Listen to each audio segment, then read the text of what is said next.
No, ndị enyi. Welcome, friends. If this is your first time in my channel, my name is Yvonne Mbanefo, and in this video, we're going to learn about waist beads in Igbo culture.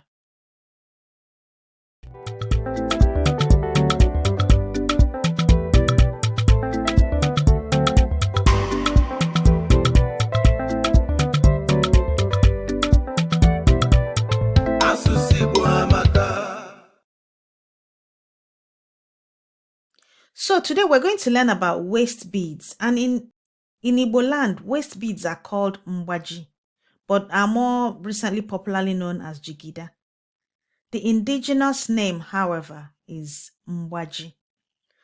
So in this video, we're going to learn about Mgbaji, but at the same time learn Igbo. So it's a short comprehension passage that we're going to learn about waist beads with. Ready? Let's begin. Ka anyị bido.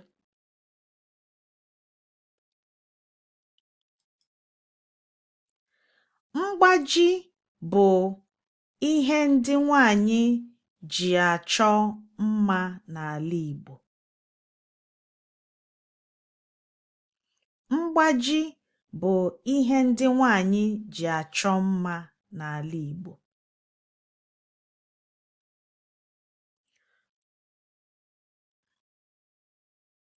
Mgbaji bụ ihe ịchọ mma a na-anya n'ukwu.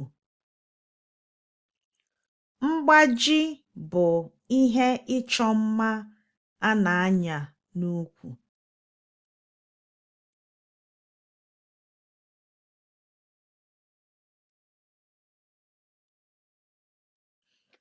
A na-akpọkwa ya Jigida. A na-akpọkwa ya Jigida.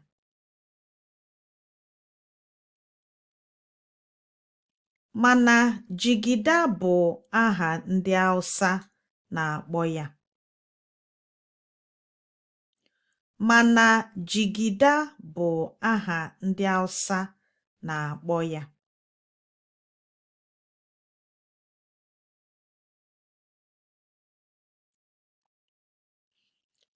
Ezigbo aha ya n'Igbo bụ Mgbaji.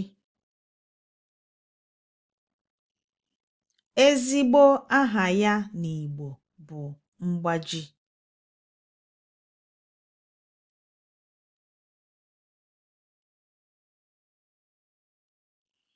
Ndị nwanyị na-eyi mgbaji aga emume dị iche iche.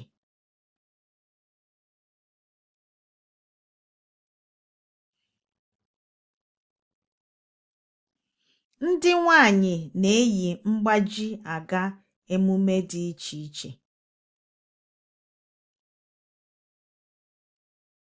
Ndị na-agba egwu bụ ndị na-eyikarị ya oge ugbu a.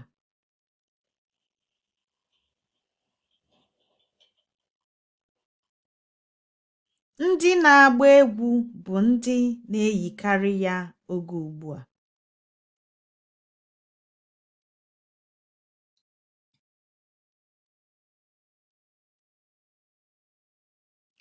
A na-eji ihe dị iche iche eme mgbaji. A na-eji ihe dị iche iche eme mgbaji.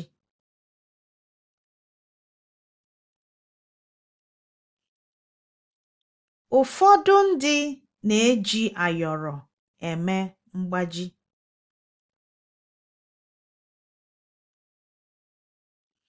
Ụfọdụ ndị na-eji ayọrọ eme mgbaji. Ihe ndị ọzọ eji eme mgbaji bụ mkpụrụ ndasị, osisi, dere. Ihe ndị ọzọ eji eme mgbaji bụ mkpụrụ ndasị, osisi, dere.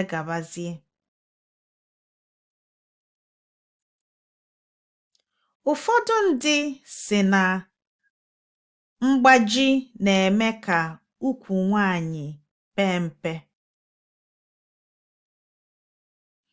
Ụfọdụ ndị sị na mgbaji na-eme ka ukwu nwanyị pee mpe.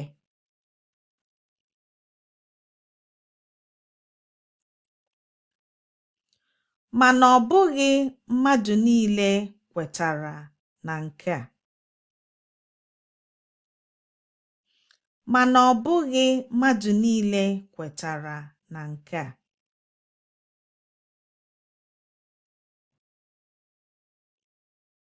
So that brings us to the end of this video. I hope you've got some value from it, even if it's just to learn the name of waist beads in Igbo language. If you've liked this video, like it, and don't forget to click the subscribe button if you haven't yet subscribed to my channel. That's it for now. Komesia. See you soon.